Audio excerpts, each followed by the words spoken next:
সরকার না বাড়ালেও প্রায় বেড়ে যায় এলপিজি সিলিন্ডারের দাম। অথচ সরকার যখন ঘোষণা দিয়ে দাম কমালো, তখন এলপি গ্যাস কিনতে হচ্ছে পূর্বের দামেই। ৩৫৭ টাকা কমানোর পর ১২ কেজি এলপিজি সিলিন্ডারের দাম এখন ১৫২৮ টাকা। অথচ ক্রেতাদের কিনতে হচ্ছে ১৭ থেকে ১৮০০ টাকায়। গত ২ July Bangladesh energy regulatory commission ১২ KG LPG সিলিন্ডারের নতুন দাম নির্ধারণ করে ১৫২৮ টাকা। কিন্তু ক্রেতাদের জিম্মি করে ব্যবসায়ীরা ঠিকই এই নির্ধারিত দাম থেকে প্রায় ৩০০ টাকা বেশি নিচ্ছেন।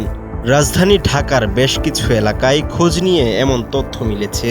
আমি তো কিনছি ১৭০০ টাকা। ওই পাশে আমার আরেকটা দোকান আছে, ওই জায়গায় ১৮০০, ১৯০০, মানে যার টাকা যা লয়ে পারে। আপনারা বলে যে রেট এইটাই, মানে এখানে তার মানে নাই না, উপায় নাই। প্রশ্ন হলো, সরকারি সিদ্ধান্ত কি শুধু কাগজে কলমে সীমাবদ্ধ?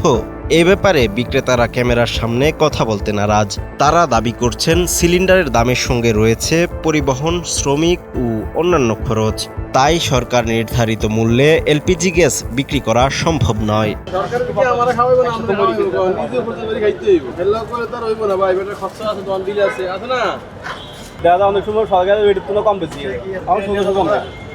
এটা তো মনে করেন আপ ডাউন থাকে,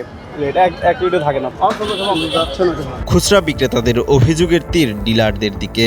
তারা বলছেন, পাইকারি মূল্যে কম না পাওয়ায় তারা খুচরা বাজারে সরকার নির্ধারিত দামে এলপি গ্যাস বিক্রি করতে পারছেন না। কিন্তু এই অভিযোগ মানতে নারাজ ডিলাররা। এটা যদি তারা বেশি নেই, এটা তাদের সমস্যা, আমরা তো বেশি নিতেছি না। কেউ বলে না যে আমরা তাদের কাছ থেকে বেশি নিতেছি, আমরা একবারে পাইকারি রেটে পৌঁছায় দিয়ে আসতেছি আর কি। এলপিজি সিলিন্ডারের দাম নিয়ে এমন কাদা ছুড়াছুরির শেষ কোথায়? ভোক্তারা আর কতদিন এভাবে প্রতারণার শিকার হবেন? এসব প্রশ্নে ভোক্তা অধিকার সংরক্ষণ অধিদপ্তর বলছে নিয়মিত তদারকির কথা।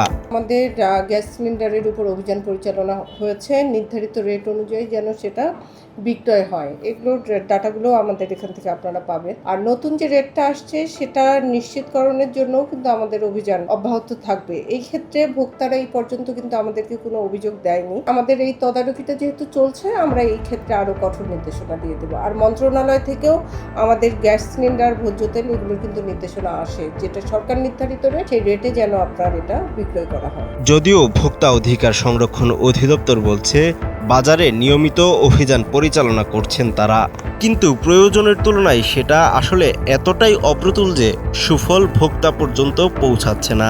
তাহলে এই অনিয়ম ঠেকাতে সরকার আর কি ব্যবস্থা নেবে? উত্তর খুঁজছে সাধারণ মানুষ।